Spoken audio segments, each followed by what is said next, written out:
네, 저번 시간에 했던 내용들도 간단하게 복습을 한번 해보도록 하겠습니다. 그래서 저번 시간에 어쨌든 했던 것 중에 제일 중요한 거는 이 티어렘 2.5에 나와 있는 이 정리였는데, 이 정리가 얘기해 주는 게 뭐냐면 어떤 아무 두 개의 실수를 가지고 와도 뭐 대소 비교가 뭐 이렇게 대소가 잘 비교가 된다는 거는 우리가 받아들이고, 그러니까 서로 다른 두 실수 가지고 오면은 그 두 실수 사이에 유리수도 하나 존재하고, 유리수가 적어도 하나 존재하고, 하나만 있다는 얘기는 아니니까, 하나 있다고 했지 하나만 있다고 얘기한 건 아니니까, 어쨌든 유리수도 하나 있고 또 무리수도 하나 존재한다, 이런 얘기들을 했습니다. 그래서 요거에 대한 증명을 어떻게 했는지도 여러분들이 다시 한번 잘 책에 있는 내용을 따라가시면은 중간중간에 체크해야 될 것들이 조금 있었습니다. 제가 처음부터 다 하진 않을 텐데, 우선 첫 번째로 유리수가 존재한다라는 얘기를 할 건데, 그러면은 우리가 찾아야 되는 거는 요 사이에 또 유리수가 존재한다라는 거를 보이면은 됩니다.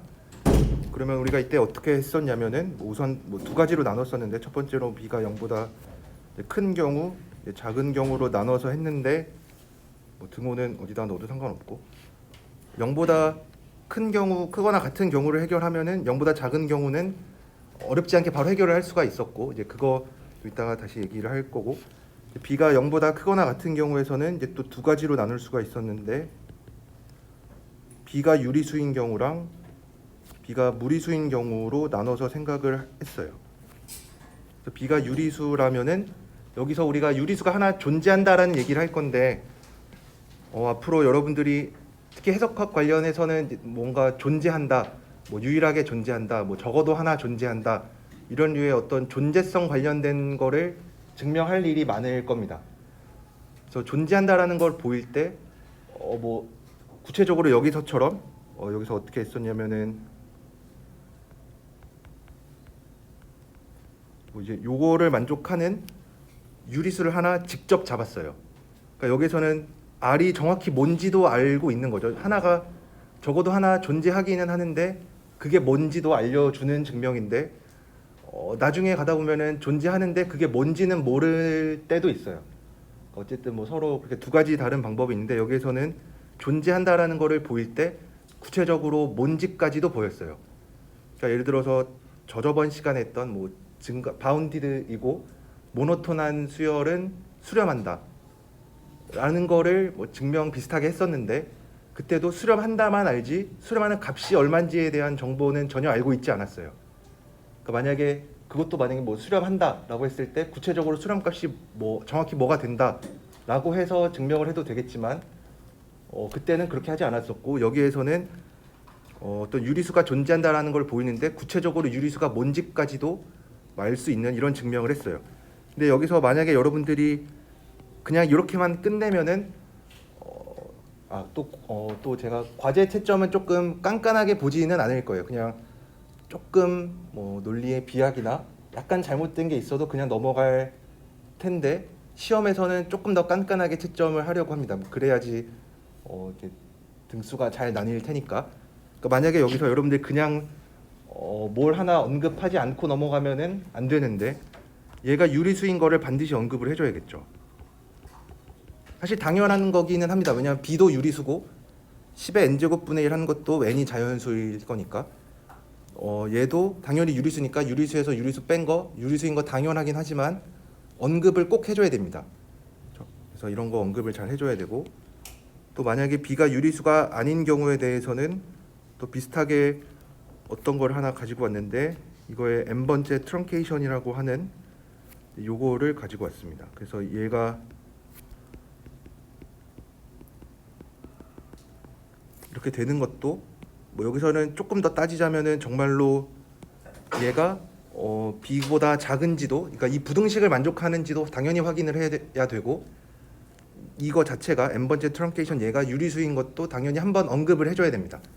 그러니까 언급을 하냐 안 하냐의 차이가 당연히 있겠죠. 만약에 체크 안 하고 넘어가면은 안 되니까.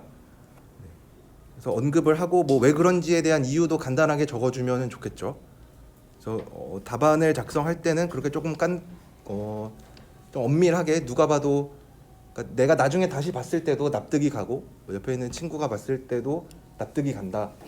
그러니까 뭐 친구의 답안을 좀 잘 살펴보고 친구가 틀린 거를 찾아내야겠다라고 생각을 할 정도로 봤을 때도 내 답안은 완벽하다라고 느껴질 정도로 최대한 자세하게 잘 쓰셔야 됩니다. 그래서 이렇게 했었고, 그 다음에 b가 0보다 작은 경우에 대해서는 비슷하게 이렇게 수직선상에 표현을 하면 이렇게 될 텐데, 여기서 어떤 자연수 n을 더해줄 건데 얼마만큼의 n을 더해줄 거냐면 b 플러스 n이 0보다 크거나 같게끔 하는 n을, 자연수 n을 더해줄 거예요. 이런 n은 항상 찾을 수가 있죠, 그렇죠? 왜냐면은 b가 어쨌든 음수고 당연히 유한한 값일 테니까 이거의 정수 부분 정도를 생각하고 거기다가 한 1 정도 더해주 1 정도, 네, 거기에 부호 바꾼 거 정도를 더해주면은 0보다 커질 겁니다. 그러고 나면은 사실 a는 a 플러스 n이 0보다 큰지 작은지는 별로 중요하지가 않았는데, 왜냐면은 우리가 첫 번째에서 얘기했던 게 어쨌든 b가 0보다 크면은 요거를 만족하는 유리수가 존재한다라고 했으니까 얘네들에 대해서도 이런 유리수가 존재할 거예요. 그러면은 여기서 자연수 n을 빼주면 이렇게 되는데, 여기서도 얘가 유리수가 되겠죠.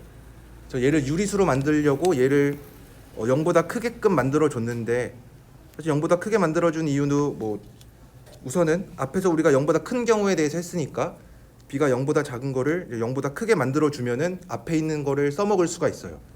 근데 0보다 크기만 하면 다 되냐 하면은 그렇지는 않아요.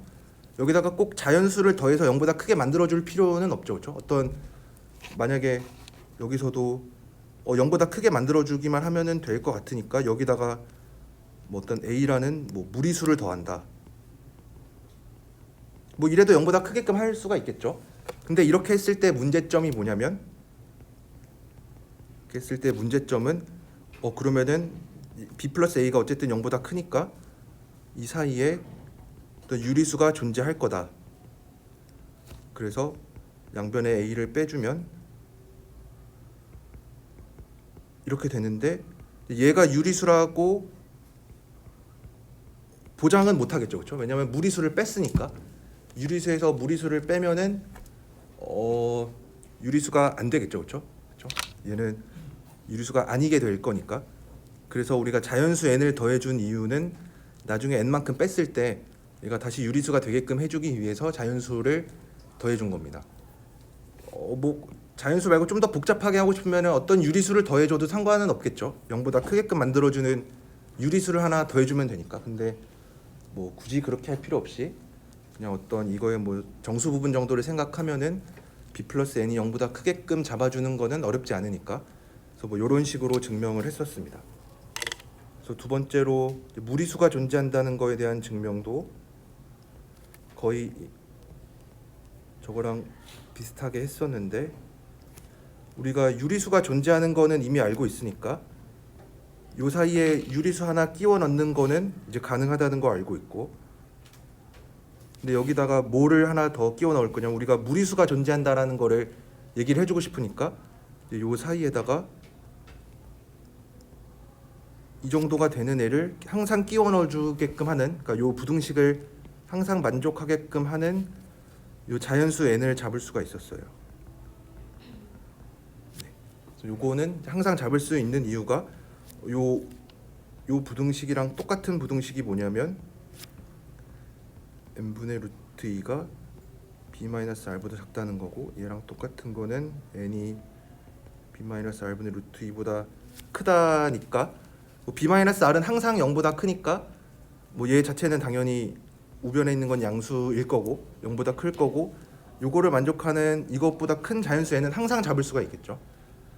그래서 요런 자연수 n을 항상 잡을 수가 있고, 이제 요렇게 해서 끝내면 안 되고, 이제 우리가 정말로 원하는 거는 얘를 우리가 s라고 이름을 붙이고 싶은데, 우리가 어떤 s가 존재한다라는 거를 보이고 싶으니까 정말로 얘가 s라는 거를 보이고 싶은데, 얘가 유리수가 아니라는 거를 보여야겠죠. 얘가 정말로 무리수가 되는지를 확인을 해줘야겠죠. 그래서 요거까지 하고 나면은 정말로 우리가 A랑 B 실수 두 개의 실수 사이에 이제 무리수가 적어도 하나 존재한다. 이런 증명을 해줄 수가 있겠죠.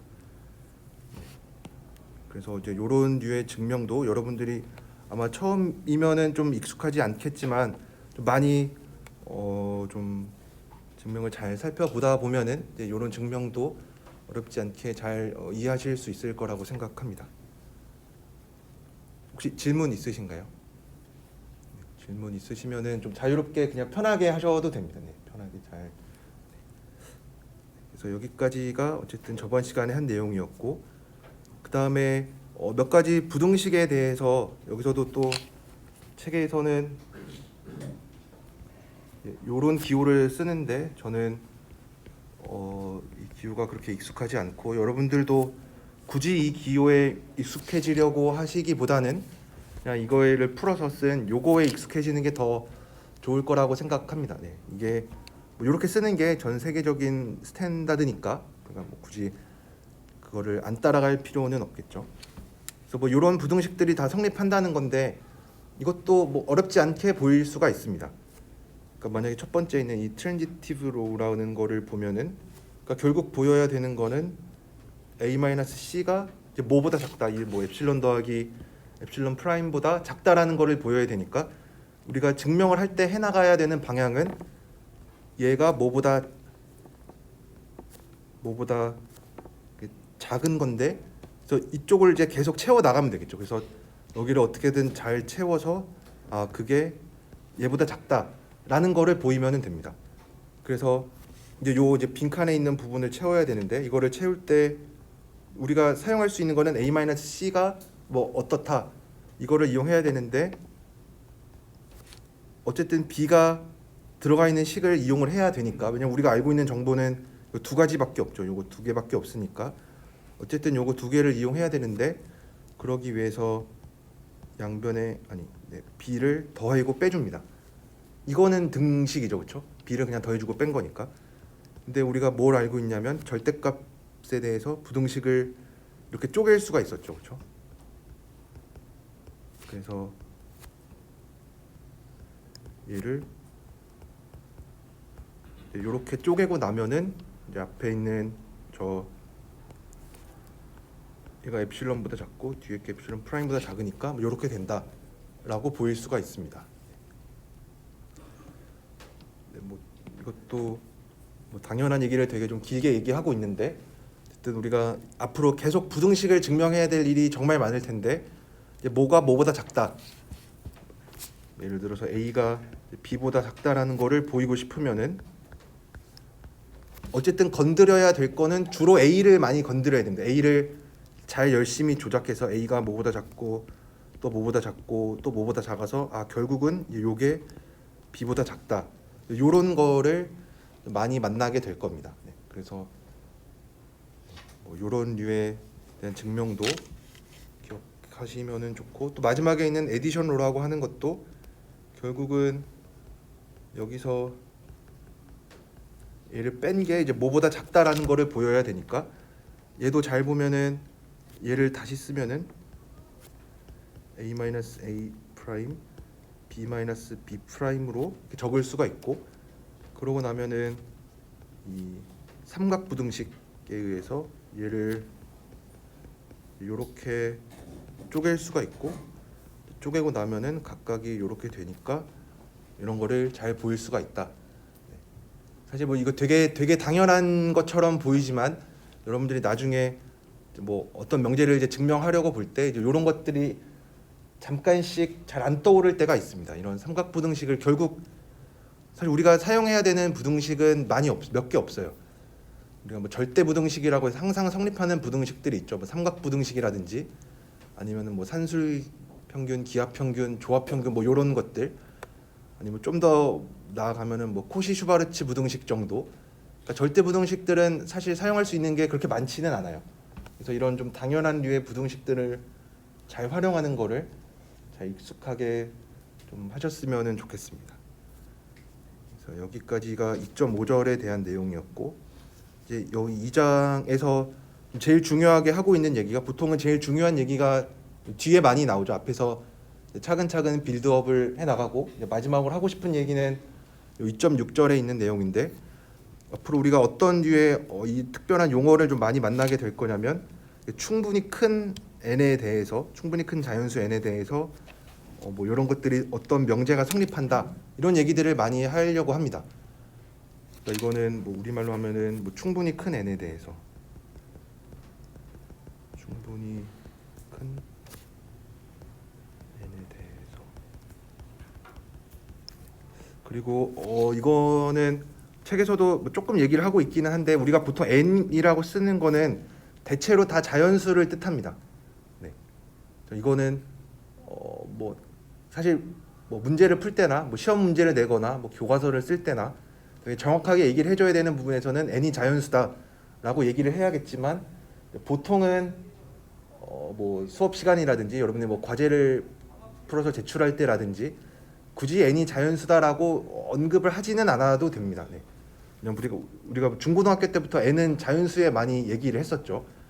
뭐 대표적으로 대문자로 쓰면은 뭐 행렬은 주로 대문자로 쓰죠. 우리가 뭐 행렬을 a라는 게 2 곱하기 2 행렬이다, 이렇게 소문자로 잘 안 쓰죠.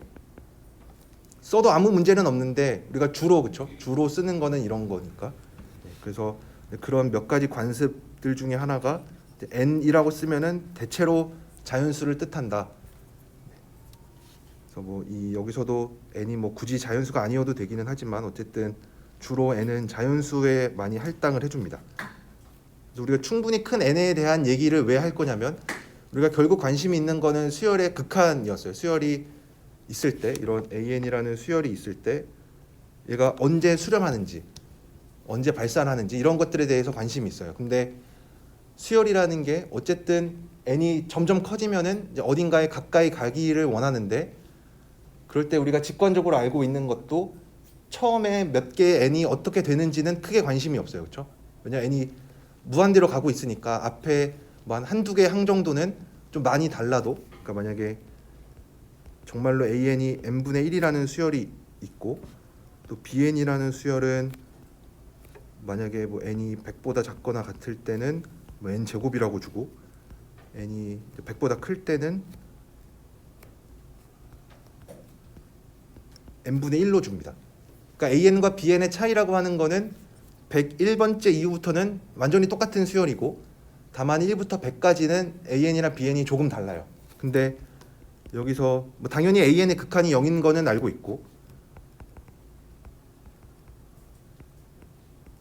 bn의 극한이 얼마인지를 그러니까 계산 뭐 당연히 알겠지만, bn의 극한을 계산할 때 앞에 100개의 항이 엄청 크다라고 해서 얘 값이 0이 아니진 않죠. 그렇죠? 이거는 0이죠. 그렇죠? 그러니까 수열의 극한을 생각할 때는 앞에 몇 개는 크게 중요하지 않아요. 얘가 사실 100이어도 아무 문제 없고, 10,000 정도로 바꿔도 아무 문제가 없죠. 그렇죠? 왜냐면 우리가 n이 충분히 큰 경우, n이 무한대로 갈 때, n이 엄청 커질 때 이 수열이 어디로 가는지가 궁금한 거지, 앞에 있는 유한계 몇 개는 값이 뭐 이렇게 엄청 커지든 뭐 음수가 되든 아무 상관이 없어요. 그래서 우리가 중고등학교 때 배웠던 수열에서도 이런 내용들은 좀 이미 잘 알고 있죠. 그렇죠? 수열의 극한을 생각할 때는 앞에 몇 개는 크게 중요하지 않다. 그래서 이거를 우리가 좀 더 수학적으로 엄밀하게 기술하기 위해서 충분히 큰 n에 대해서 이제 뭐가 어떻다, 이런 얘기를 좀 하려고 합니다. 그래서 뭐 이제 책에도 영어로 좀 길게 나와 있는 내용도, 내가 충분히 큰 n에 대해서 어떤 얘기를 많이 할 건데, 이런 걸 왜 얘기할 거냐면, 우리가 수열의 극한을 생각할 때 앞에 있는 유한계는 이제 크게 중요하지 않아서 그렇습니다. 그래서 여기 책에도 이제 몇 가지 예제들이 소개되어 있는데, 예제들을 좀 보면,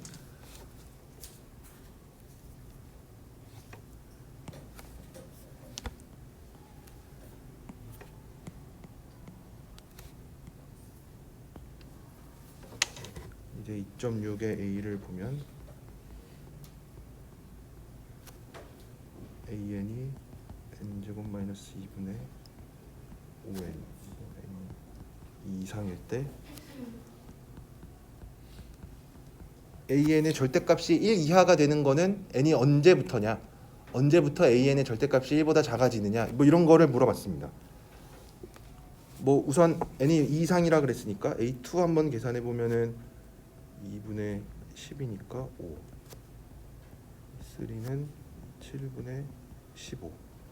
뭐 이런 식으로 쭉쭉 계산해 나가다 보면은, 그리고 줄어드는 거 정도는 알 수 있죠. n이 좀 적당히 크면은. 왜냐면은 우리가 그래도 극한의 어떤 수열의 극한을 뭐 어디론가 수렴한다에 대한 정의를 아직 구체적으로 얘기하지는 않았지만, 저 고등학교 때도 교과서에 아마 뭐 수열의 극한을 뭐 어떻게 정의한다 이런 얘기를 하지 않았을 텐데, 극한 계산하는 거는 어렵지 않게 다 할 수가 있어요. 이것도 AN의 극한 값이 얼마냐고 물어보면 0이라고 쉽게 대답할 수가 있죠. 왜냐하면 극한 계산할 때 이렇게 다항식분의 다항식으로 되어 있으면 최고차는 개수만 보면 되니까. 그래서 AN이 0으로 수렴해 갈 거니까 언젠가는 1 이하로 작아질 거라는 거는 예상을 할 수가 있죠. 그렇죠? 근데 앞에 몇 개 항을 계산해 보니까 아직 1보다 작아지지 않았고 얘도 아직 1보다 작아지지 않았어요. 그래서 언제부터 정말로 1 이하가 될 거냐라고 물어봤으니까, 그리고 얘는 다 양수니까 2 이상부터는, 그래서 n제곱 마이너스 2분의 5n이 언제 1 이하가 될 거냐라는 얘기는 n제곱 마이너스 2가 언제 5n보다 커지냐 하는 얘기일 거고, n제곱 마이너스 5n 마이너스 2가 언제 0 이상이 될 거냐라는 거니까, 여기서도 뭐 책에서는 n 마이너스 n분의 2가 얘가 5보다 언제 5 이상이 될 거냐라고 물어봤는데, 적당히 n이 한 6 정도부터는 5보다는 어디다. 네, n이 한 6 이상부터는 5보다 작거나 아니 5보다 항상 크거나 같을 거예요. 왜냐하면 얘는 계속 커지고 있는 거고 얘는 작아지고 있는 거니까 n이 커지면 커질수록 뒤에서 빼는 숫자들은 점점 작아져요.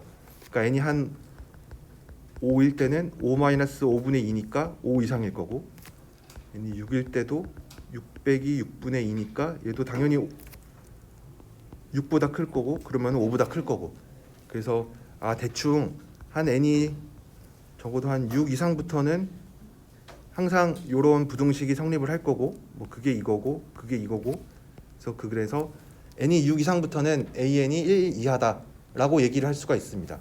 물론 이렇게 대충 때려 맞추는 거 말고 진짜로 2차 방정식을 풀어도 큰 문제 없겠죠. 2차 방정식은 잘 풀 수 있으니까 저거 풀면은 두 근의 곱이 음수니까 하나는 양수고 하나는 음수가 나올 텐데 2분의 5 플러스 마이너스 루트 29 정도 될 거니까, 저 2차 부등식 풀면은 얘가 요거보다 크면은 항상 저 부등식 성립하겠죠. 그렇죠? 요 2차 부등식 푸는 거는 다 잘 하실 테니까. 그래서 루트 29가 어쨌든 25보다, 그러니까 루트 안에 있는 게 25보다 크고 36보다는 작으니까 5점 얼마겠죠. 그래서 얘는 2분의 10점 얼마니까 5점 얼마일 거고, 그래서 n이 진짜로 6 이상부터는 얘가 이 부등식을 만족하겠구나 라는 걸 알 수가 있습니다. 그래서 뭐 이런 부등식을 왜 하고 있냐면, 얘도 이제 나중에는 이런 얘기를 하려고 그래요. n이 충분히 크면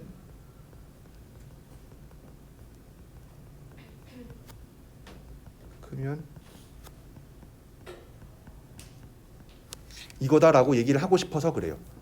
그러면은 당연히 드는 질문은, 아마 아까부터 질문이 들었을 수도 있는데, 충분히 크면은 뭐가 어떻다라는 얘기를 계속 하고 있는 거죠. 그러면은 궁금한 거는 도대체 얼마나 충분히 커야 되냐, 정확히 그 시점이 언제냐. 아까도 저 AN, BN 예로 들었던 거에서 보면은 한 10,000 정도 이후부터는 BN은 충분히 0에 가깝다라고 얘기를 할 수가 있는 거죠. 그렇죠? 이면 BN은 0과 가깝다 라고 얘기를 할 수가 있는 거죠. 그렇죠? 그러니까 여기에서도 우리가 뭐 뭉뚱그려서 충분히 큰 n에 대해서 이제 BN은 뭐 0으로 수렴한다라는 얘기를 하고 싶은데 뭐 그 얘기가 결국은 0에 되게 가까워진다라는 얘기니까 n이 엄청 크면 b에는 0이랑 가깝다라는 얘기를 할 수가 있었는데 이제 이거를 그냥 말로 n이 충분히 크면은 뭐 an의 절대값이 1보다 작다, 뭐 어떻다, 여기에는 어떤 이제 이런 류의 명제가 들어가든 뭐가 있을 텐데 n이 충분히 크면 뭐가 어떻다라는 얘기를 할 텐데 여기서도 우리가 한 가지 그래도 얘기를 해주고 넘어가야 되는 부분은 도대체 얼마나 커야 되냐. 그러니까 어느 시점부터 앞에 유한계는 필요 없다라 그랬는데 우리가 n이 충분히 커지는 상황을 보고 있으니까 수열의 극한에 대해서 얘기를 하고 있으니까 무한대로 갈 때 우리가 컨트롤해야 되는 부분은 뒤에 있는 무한계들이에요. 사실 뭐 무한계를 컨트롤한다는 게 뭐 그렇게 말이 잘 되는 것 같진 않지만 어쨌든 뒤쪽에 n이 무한계들을 컨트롤해야 돼요. 그러니까 앞에 있는 유한계들은 크게 중요하지 않아요. 그러면 드는 생각은 앞에 몇 개의 유한계 정도는 우리가 버려도 될까? 관심을 안 가져도 되는 AN들은 도대체 몇 개인가? 그러니까 n이 충분히 크면 뭐가 어떻다라 그랬는데 도대체 n이 얼마만큼 커야 되냐? 이런 질문을 생각을 할 수가 있겠죠, 그렇죠? 그래서 책에서도 뭐 이거에 대한 얘기가 나와 있는데 뭐 좀 장황하게 많이 나와 있어서 제가 뭐 더 얘기하지는 않겠습니다. 네. n이 충분히 크면 어떻다라는 얘기를 할 텐데 도대체 얼마나 커야 되냐라고 그 시점을 짚어주는 것도 되게 중요합니다. 그래서 이거에 대한 거를 이제 데피니션 2.6에 나와 있는데 여기서도 어떤 수열이 어떤 P라는 성질을 만족하는데 충분히 큰 n에 대해서 그래서 뭐 for n large라고 해서 되어 있는데 보통 이게 sufficiently large라고 많이 얘기를 합니다. 충분히 커야 된다는 걸 좀 강조하기 위해서. 그래서 어떤 수열이 어떤 성질 P를 만족하는데 충분히 큰 n에 대해서 만족한다. 어떤 수열이 충분히 큰 n에 대해서 어떤 성질 P를 만족한다. 수열 AN이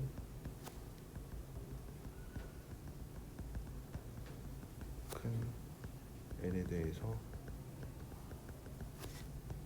어떤 성질 P를 만족한다. 여기 나와 있는 뭐 어떤 성질이라고 하는 거는 아까 얘기했던 것처럼 뭐 AN의 절대값이 1보다 작거나 같다 뭐 이런 류의 명제일 수도 있고 뭐 그건 어쨌든 우리가 나중에 뭐 필요로 하는 명제들을 갖다 넣으면 되니까 여기서 중요한 거는 이제 충분히 큰 n에 대해서 어떤 명제가 어떤 성질 P를 만족한다라고 한다라는 거는 어떤 얘기냐면은 어떤 숫자 n이 있는데 이거 수학 기호를 혹시 뭐 이런 류의 기호들을 보신 적이 있으신가요? 네, 아마 얘는 for all이라고 해서 뭐 모든 뭐에 대해서 그러니까 만약에 뭐 이런 식으로 썼으면은 뭐 모든 자연수 n에 대해서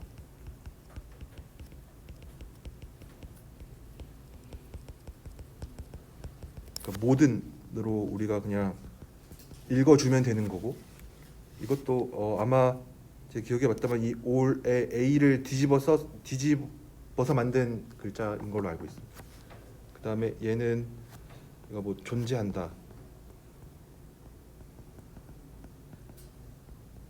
존재한다라는 기호를 뜻합니다. 얘도 앞에 있는 이 exist의 이의 대문자를 뒤집어 쓴 거로 이렇게 쓰는데 요거 두 개의 기호도 뭐 많이 쓰는 기호니까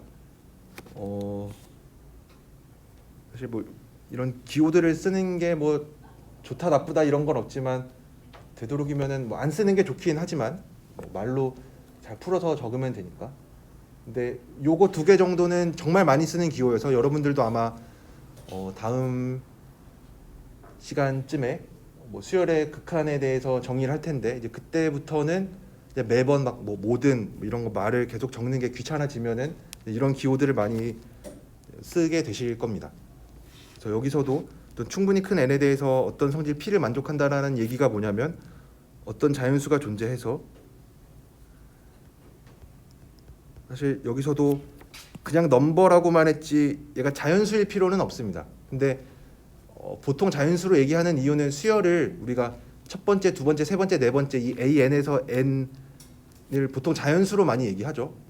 첫 번째, 세 번째, 네 번째는 당연히 말이 되는데 뭐 3.5번째, 4.5번째 이런 거는 그 말이 잘 안 되니까 보통 그냥 자연수로 많이 얘기하는데 뭐 굳이 자연수가 아니어도 상관은 없습니다.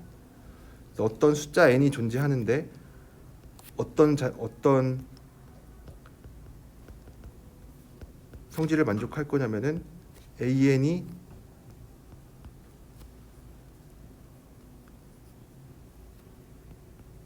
수열 an이 어떤 p를 만족하는데 어떤 자연수 n에 대해서 성립할 거냐면은 이 숫자 대문자 n보다 큰 시점 이후부터는 이 p를 만족하면은 충분히 큰 n에 대해서 어떤 성질 p를 만족한다라고 얘기를 합니다.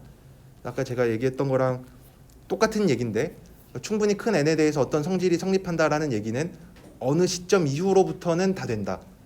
그러니까 앞에 몇 개 정도는 성립하지 않아도 돼요. 그러니까 앞에 뭐 n번째를 기준으로 해서 이 뒤쪽만 p를 다 만족하면 돼요. 이거보다 이전에 있는 애들에 대해서는 p를 뭐 만족하든 만족하지 않든 상관없어요. 왜냐면 우리가 관심이 있는 거는 어느 시점 이후부터 관심이 있으니까 그 앞에는 크게 관심이 없어서 앞으로 뭐 충분히 큰 n에 대해서 어떤 성질이 성립한다라는 얘기를 만약에 뭐 증명을 해야 된다. 만약에 증명을 해야 되는 게 충분히 큰 n에 대해서 어떤 성질 p를 만족함을 보여라 라고 하면은 우리가 해야 될 건 뭐냐면 이 자연수 n을 하나 찾아주기만 하면 됩니다. 어쩐 자연수 n이냐면 이 대문자 n보다 큰 n에 대해서 이 수열 an이 이 p를 만족하게끔 하는 요 대문자 n을 찾아주기만 하면은 됩니다. 그래서 이따가 예제들 몇 개 볼 때도 우리가 찾아야 되는 거는 어느 시점부터 이러한 성질이 성립하냐라는 거에 대해서 증명을 하려고 합니다. 그리고 뭐 이런 기호도 아마 여러분들이 많이 보셨을 텐데 n이 1보다 큰데 좀 많이 크다라는 걸 강조하기 위해서 뭐 이런 부등호를 두 개 쓰는 거를 이런 기호를 많이 이용합니다. 뭐 충분히 큰 n이다라고 하면은 n이 뭐 1보다 엄청 크다 뭐 이런 기호를 많이 쓰기도 하는데 뭐 이것도 많이 쓰는 기호여서 뭐 저도 종종 쓸 때가 있겠지만 어쨌든 뭐 좀 더 강조를 하려면은 그냥 충분히 큰 n에 대해서라고 얘기를 해주는 게 더 좋겠죠. 다 똑같은 말인데 굳이 이렇게 쓰면은 우리가 한 번 더 어떤 뭐 암호를 해독하는 과정이 한 번 더 필요하니까 나중에 그게 충분히 익숙해지면 이제 이런 거 보면 바로바로 이해가 될 텐데 아직은 익숙하지 않다면은 그냥 충분히 큰 n에 대해서라는 거를 그냥 기호로 이렇게 쓴다라고 생각을 하시면 됩니다. 그래서 책에 있는 몇 가지 예제들을 같이 볼 텐데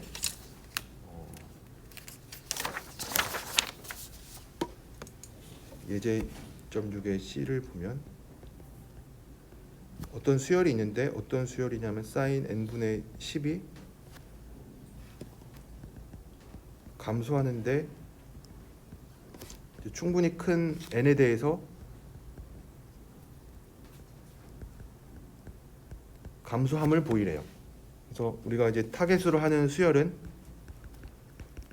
A는 사인 n분의 10이라는 수열입니다. 그래서 얘가 우선은 감소 뭐 충분히 큰 n에 대해서 감소함을 보이라고 했으니까 당연히 감소하긴 하겠죠. 뭐 틀린 명제를 증명하라고 하진 않을 테니까. 뭐 그것도 우리가 충분히 예상할 수 있는 게 이거의 극한을 물어보면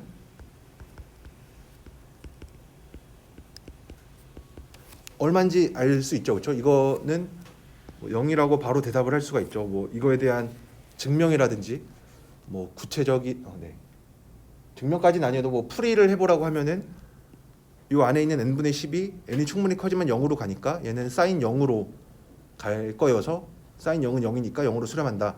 뭐 이렇게 얘기해줘도 큰 문제는 없겠죠. 얘가 정말로 감소하는지를 보려면 이제 안에 있는 n분의 10이라는 게 사인 함수를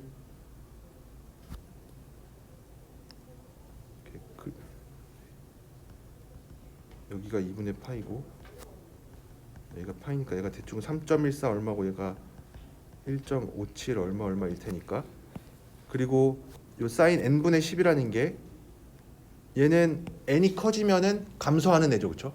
그래서 그냥 n분의 10이 감소하냐라고 물어봤으면은 얘는 뭐 그냥 n이 1 이상일 때부터 다 감소하는 거죠, 그렇죠? 근데 이제 앞에 사인을 붙여놨으니까 어떻게 될지 잘 아직은 모르겠어요. 근데 잘 보니까 n분의 10이 어쨌든 감소해요. 저 n이 커지면 커짐에 따라 n분의 10은 감소하니까 얘가 그리고 또 점점 0으로 가까이 가고 있으니까 요 n분의 10을 여기다 표현해 보면 얘는 왼쪽으로 찍히고 있는 거죠, 그렇죠? 첫 번째, 두 번째, 세 번째 찍으면은 첫 번째가 10이면은 저 멀리 10이 있을 거고, 그다음에 2 하면 5가 여기 있을 거고, 3 대입하면 3.3 얼마니까 두 번째가 여기 있을 거고, 첫 번째, 세 번째, 뭐 네 번째 뭐 해서 점점 n분의 10을 이 x축에다가 찍어 보면은 x축 네, 에다가 찍어 보면은 점점 0으로 가까이 가고 있는 애예요. 그러니까 점점 찍히면 찍힐수록 왼쪽으로 찍히고 있는데 얘가 어느 순간에는 2분의 파이보다 작아지는 지점이 분명히 오겠죠, 그렇죠? n분의 10을 n분의 10이 2분의 파이보다 작아지는 순간이 분명히 와요. 분명히 온다라고 얘기할 수 있을까요? n분의 10이 분명히 2분의 파이보다 작아지게끔 하는 이런 순간은 분명히 올 겁니다. 왜냐하면 n분의 10은 0으로 가고 있으니까 뭐 2분의 파이는 기껏해야 1.5인 애니까 0으로 가고 있으니까 당연히 0으로 가기 위해서는 1.57보다 작아지는 순간이 분명히 있어야겠죠. 그거를 구체적으로 얘기해 주는 게 n이 파이분의 20보다 크면은 됩니다. 그러니까 요 왼쪽에 전부 다 찍히는 게 이제 요 시점 이후부터는 전부 다 요쪽에 찍히니까 진짜로 여기 있으면은 감소하는 게 되는 거죠. 그래서 어느 순간부터 사인 n분의 10이 감소할 거냐면은 n이 파이분의 20보다 크면은 감소한다. 그래서 이것도 뭐 구체적으로 숫자로 얘기하면 얘가 3.14니까 대충 뭐 6점 얼마쯤 되겠죠. 그래서 n이 어쨌든 7 이상이면은 사인 n분의 10은 감소한다라고 얘기를 할 수가 있겠죠. 근데 만약에 여기서 누가 이거를 그냥 n이 10 이상일 때도 사인 n분의 10은 감소한다라고 얘기하면은 틀릴까요? 아니면 그래도 맞을까요?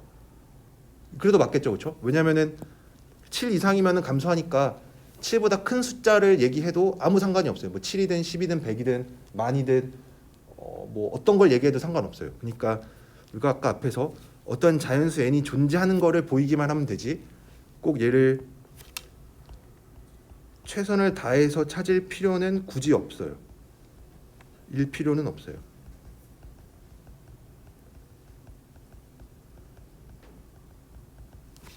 그냥 하나 찾기만 하면 되는 거지. 이거를 꼭 정말로 아까처럼 제가 했던 것처럼 이거 파이가 3.1cm가 대충 얘가 6점 얼마다 뭐 굳이 이렇게 할 필요는 없습니다. 그냥 대충 파이가 어쨌든 3보다는 클 거니까 얘는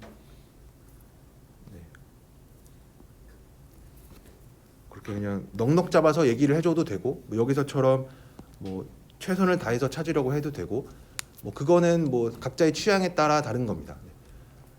그래서 n이 어쨌든 7 이상이면은 7 이상이기만 하면은 감소한다 이렇게 얘기를 해줄 수가 있습니다.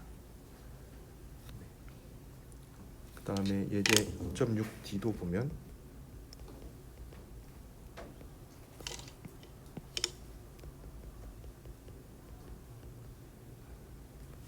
만약에 AN이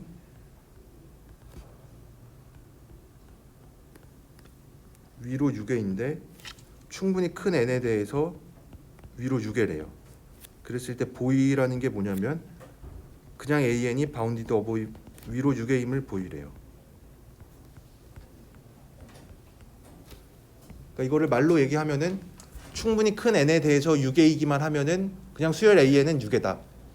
그러니까 우리가 그냥 수열 AN이 6회다라고 하는 얘기는 사실은 그냥 1 이상부터 6회다라고 하는 얘기인 거죠, 그렇죠? 6회라고 얘기할 때 우리가 정의를 1 이상인 거에 대해서, 그러니까 모든 n에 대해서 다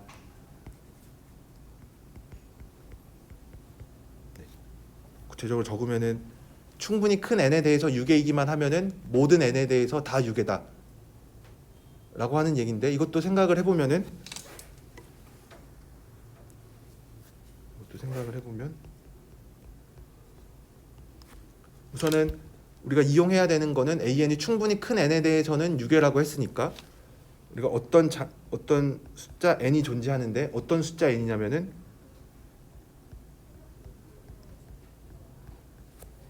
AN이 유괴라고 했으니까 AN이 어쨌든 뭐 어떤 숫자 b가 있어서 이 어떤 숫자 대문자 n보다 큰 거에 대해서는 AN이 전부 다 b 이하라고 얘기를 할 수가 있어요. 이거는 여기 나와 있는 거를 그냥 풀어서 적은 거죠, 그렇죠?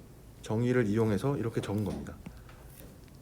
사실 좀 더 정확히 적으면은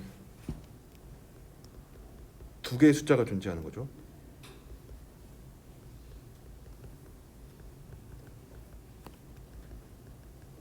숫자가 존재하는데 어떤 n과 b냐면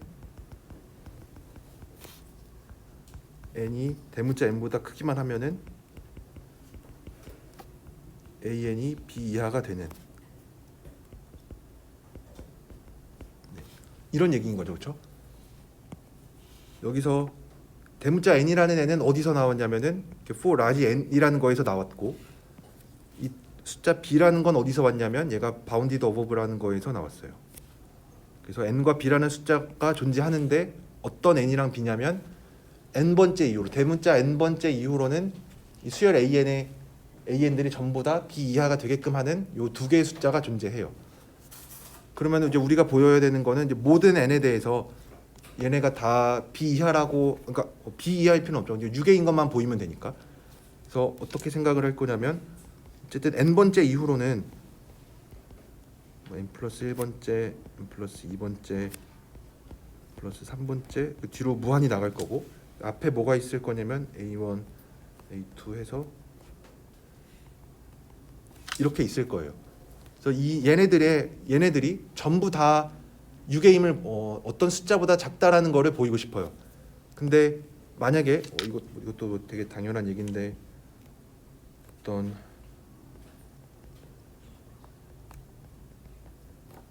만약에 뭐 이런 10개의 숫자들이 있어요. 10개의 숫자들은 전부 다 뭐보다 작을 거냐면 얘네들 중에서 제일 큰 거를 잡으면은 걔보다는 작을 거예요. 그렇죠? 이거는 되게 당연하죠. 그렇죠?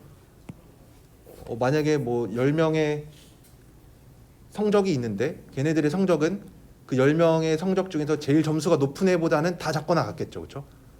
그러니까 최대값을 항상 뽑을 수가 있어요.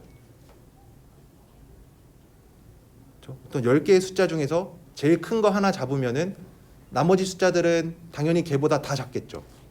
이거는 뭐 당연히 받아들일 수 있는 사실이죠. 그 숫자가 아무리 커도 상관없어요.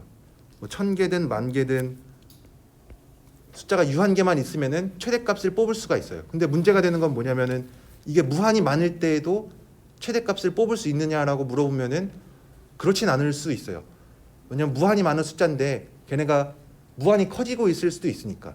뭐 1, 2, 3, 4, 5, 6, 7, 8, 9 계속 커지는 거에 대해서는 그러니까 유한계로 뭐 1000개까지 딱 끊으면은 그 숫자들은 전부 다 1000보다 작거나 같다라고 얘기할 수가 있는데 그게 만약에 정말 무한히 많은 숫자들에 대해서는 우리가 최대값을 못 뽑을 수도 있어요. 왜냐면은 그거 걔네들도 다 계속 커지고 있는 애들일 수도 있으니까. 근데 우리가 여기서는 그거를 걱정 안 해도 되는 이유는 얘네들 요 뒤에 무한계들을 전부 다 어떤 게 컨트롤 해줄 거냐면은 얘네들은 전부 다 b 이하라고 얘기를 해줄 수가 있어요.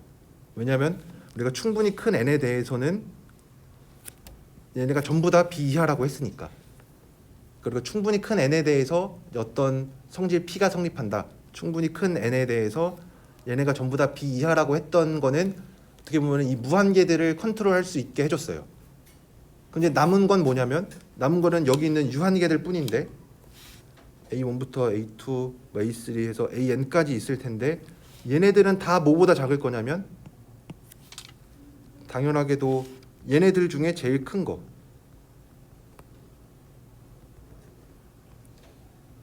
보다 작을 거예요.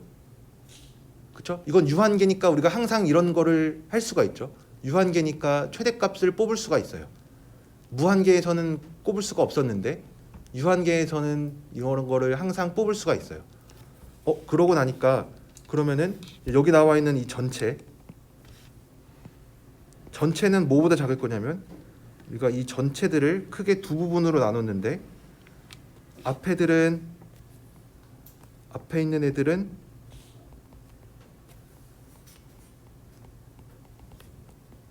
얘네들 유한계. 이 유한계가 몇 개 있는지 상관없어요. 뭐 1000개든 10,000개든 아무리 많아도 항상 최대값을 고를 수가 있고, 그리고 이 뒤에 있는 이 무한계들, 우리가 무한계에 대해서는 고를 수가 없었는데 얘네들을 고를 수 있었던 이유는 문제에서 충분히 큰 n에 대해서 이미 유계라고 했기 때문에 얘네들은 다 b보다 작거나 같아요.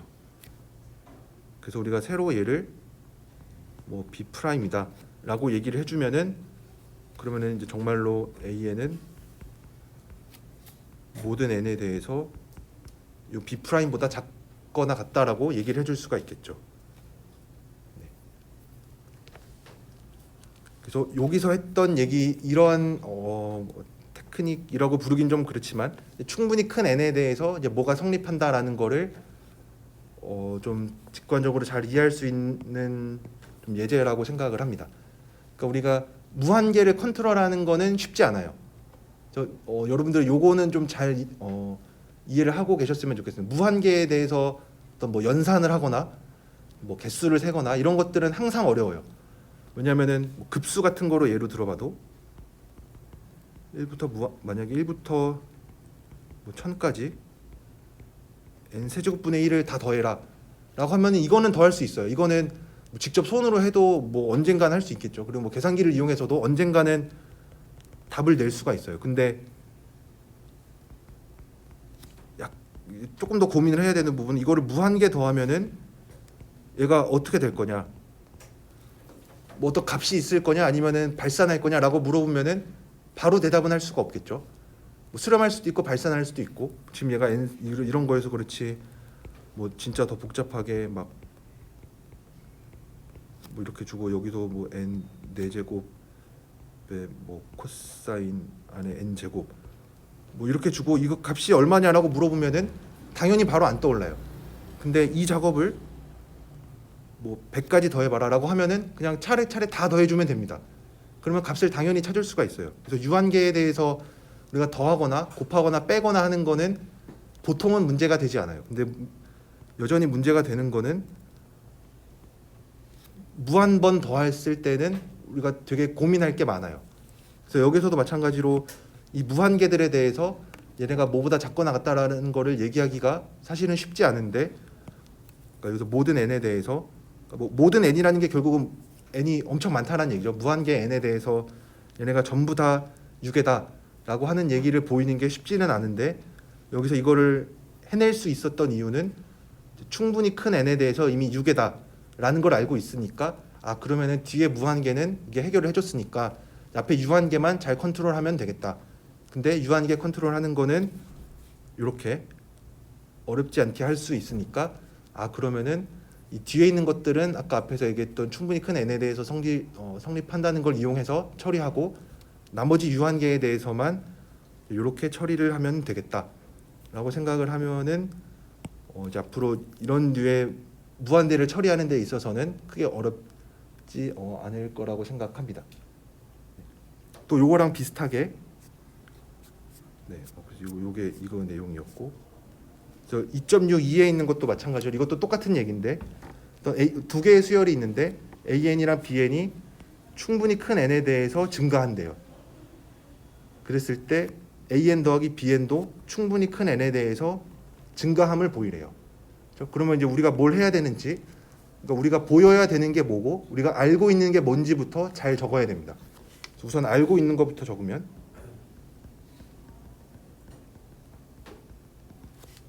AN도 증가하고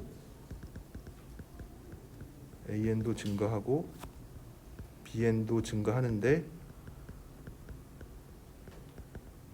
둘 다 충분히 큰 n에 대해서 증가를 한대요. 그러면 이거는 사실 우리가 말로 얘기하는 것뿐이지 어떤 뭐 수식으로 적은 거는 아니죠. 그래서 얘를 수식으로 잘 바꿔줘야 돼요. 그래서 어떻게 바꿀 수가 있냐면 우선은 바꿔줘야 될 게 두 개인데 증가한다랑 뭐 충분히 큰 n이다. 이 두 가지를 다 수식으로 바꿔줘야 돼요. 왜냐면은 우리가 나중에 뭔가를 보일 것도 이제 수식으로 보여야 되니까 말로 막 떼우려는 거는 아니니까. 그래서 an이 증가한다라는 얘기는 요거겠죠, 그렇죠? 증가한다라는 거의 정의가 이거니까. 그래서 증가하는데 충분히 큰 n에 대해서 증가한다라는 얘기는 얘가 어떤 n보다 크거나 같. 그래서 어떤 숫자 n이 존재해서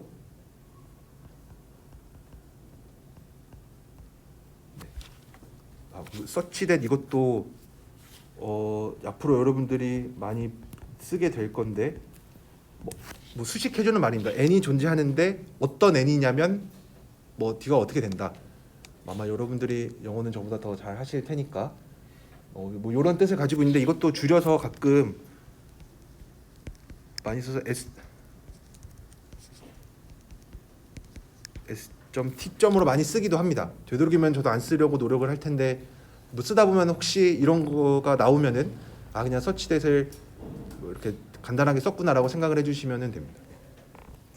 그래서 an이 충분히 큰 n에 대해서 증가한다라는 얘기는 수식으로 적으면은 이렇게 적을 수가 있고 bn에 대해서도 똑같이 해주면은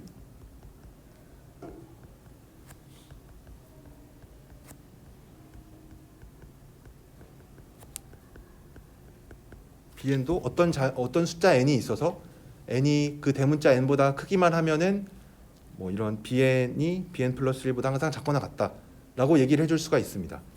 근데 여기서 약간의 찝찝함을 느껴야 되는 부분이 뭐냐면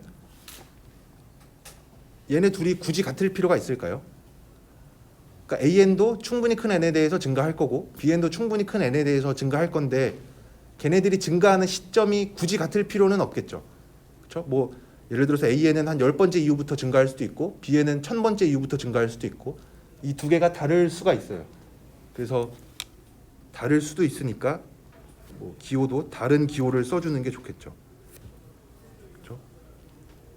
다를 수도 있으니까 뭐 항상 다르다라는 얘기는 아닙니다. 운이 좋으면 같을 수도 있고 운이 좋으면 an이랑 bn이 뭐 둘 다 사이좋게 100번째 이후부터 증가할 수도 있고 근데 뭐 웬만하면 그렇지는 않겠죠. 아닐 수도 있으니까. 그래서 우리가 알고 있는 거는 요겁니다. 그럼 이제 보여야 될 게 뭐냐면 알고 있는 게 이거고 우리가 보여야 할 거는 an 더하기 bn이 증가한다. 충분히 큰 n에 대해서. 그러니까 우리가 보여야 될 거는 어떤 숫자가 존재함을 보여야 되는데 어떤 숫자냐면 얘네가 증가한다라 그랬으니까 이거를 만족하게끔 하는 요 숫자를 찾아주면 됩니다. 그렇죠? 그래서 우리가 찾아야 될 건 요거예요.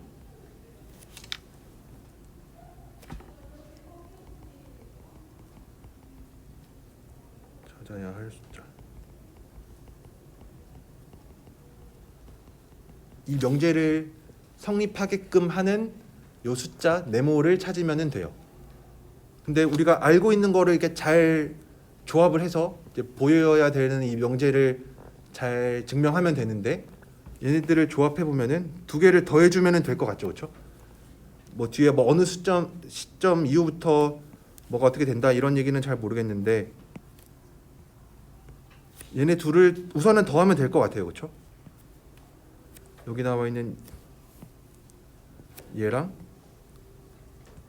얘는 우선 더해 줄 수 있으니까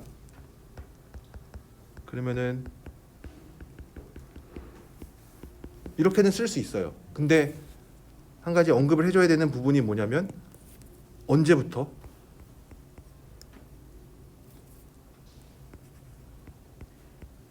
n이 얼마 이후부터는 얘네들을 더할 수 있는지를 생각을 해보면은 얘는 만약에 뭐 10번째 만약에 마음속으로 얘는 10이고 얘는 뭐 한 1000이라고 생각을 해봅시다.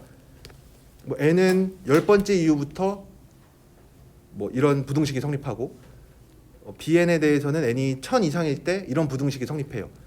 그러면 이 부등식 두 개를 동시에 성립하게끔 하는 지점은 10번째 이후부터 동시에 성립할까요? 아니면 1000번째 이후부터 동시에 성립할까요? 1000번째 이후겠죠, 그렇죠? 네.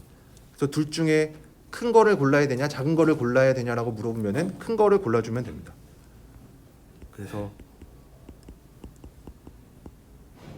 큰 거를 골라주면 됩니다. 그래서 뭐 이것도 뭐 굳이 수직선으로 얘기하면은 뭐 n1도 n1 큰 시점, n2도 큰 시점 하면은 이제 두 개 우리가 얘네들을 둘 다 이용하고 있으니까 그러니까 부등식 두 개를 더한다라는 얘기는 부등식 둘 다를 이용해야 되는 거고 그러면은 교집합이 되겠죠, 그렇죠? 교집합이 돼야 되니까 둘 중에 큰 시점 이후부터 이렇게 된다. 아 그러면은 우리가 원하는 거를 찾을 수 있어요. 우리가 찾아야 할 숫자가 뭐였냐면은 이런 부등식이 성립하게끔 하는 그 시점을 찾아주면 되는데 그 시점은 그냥 두 개 중에서 큰 거를 찾기만 하면은 된다. 네. 그래서 AN이랑 BN이 둘 다 뭐 충분히 큰 n에 대해서 증가하면은 얘네들도 두 개 더한 거 AN 더하기 BN도 충분히 큰 n에 대해서 증가한다. 그러면은 뭐 구체적으로 언제부터 그렇게 되냐라고 물어보면은 두 개를 동시에 만족하는 그러니까 교집합에 해당하는 요 n1과 n2의 둘 중 큰 거를 골라주면은 되겠죠.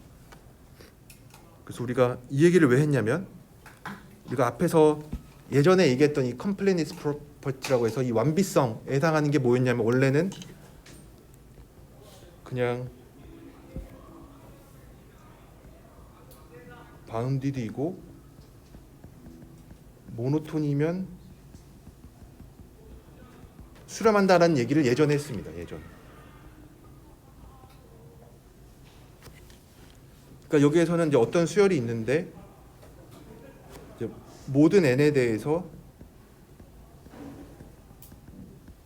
이런 얘기를 해야만 했어요.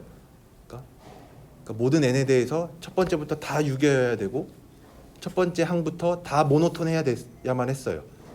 근데 이제 얘를 조금 완화시킬 수 있는 거는 조금 완화, 조건을 완화.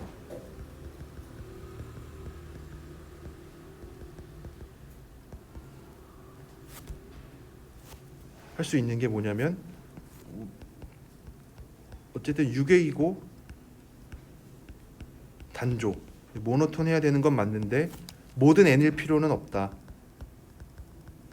충분히 큰 n에 대한 거면은 된다. 요거면 이제 수렴한다.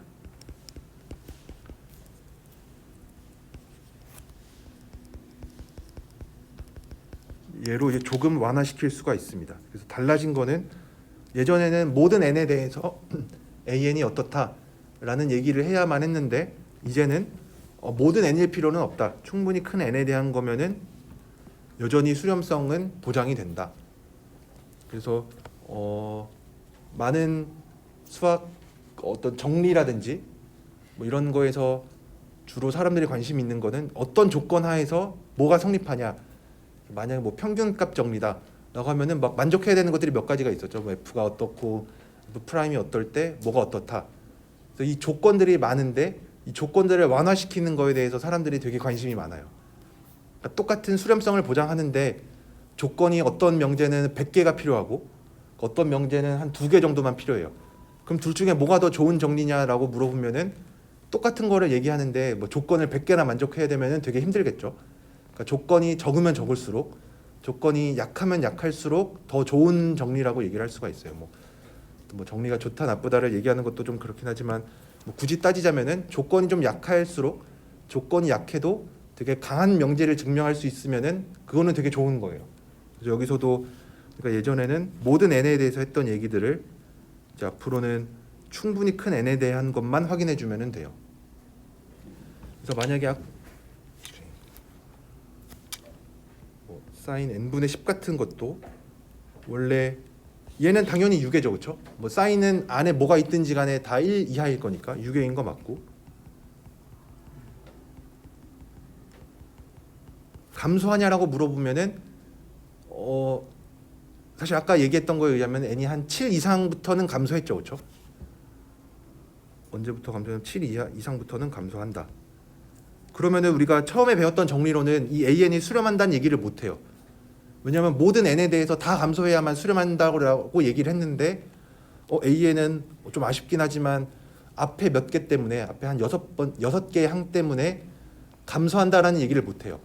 왜냐하면 앞에 6개에서는 감소 안 하니까. 그래서 여기 이 앞에 있는 정리로는 우리가 AN이 수렴한다라는 얘기를 못 했는데 그 수렴하는지는 몰라요.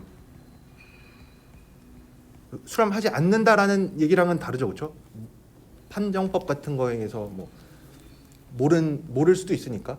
근데 이제 명제를 우리가 이 조건을 조금 완화시키고 나니까 이제 충분히 큰 n에 대해서만 감소하면 돼요. 그러면 이제는 요거면 충분하다. 그럼 이제는 수렴한다라고 얘기를 할 수가 있겠죠. 그래서 이 충분히 큰 n에 대해서 이제 뭐가 어떻다라는 얘기를 여러분들이 좀 잘 익숙해지셨으면 좋겠습니다. 다음 주부터는 이런 얘기들이 좀 자주 등장을 해서 여러분들이 결국은 충분히 큰 n에 대해서 뭐가 어떻다라는 얘기는 우리가 무한대에 있는 것들은 되게 그 앞에 있는 유한계는 크게 중요하지 않다라는 얘기를 계속 하고 있는 거니까 여러분들이 이 부분만 좀 잘 이해를 하셨으면 좋겠습니다. 혹시 질문 있으신가요? 네, 질문 없으시면은 오늘은 여기까지 하도록 하겠습니다.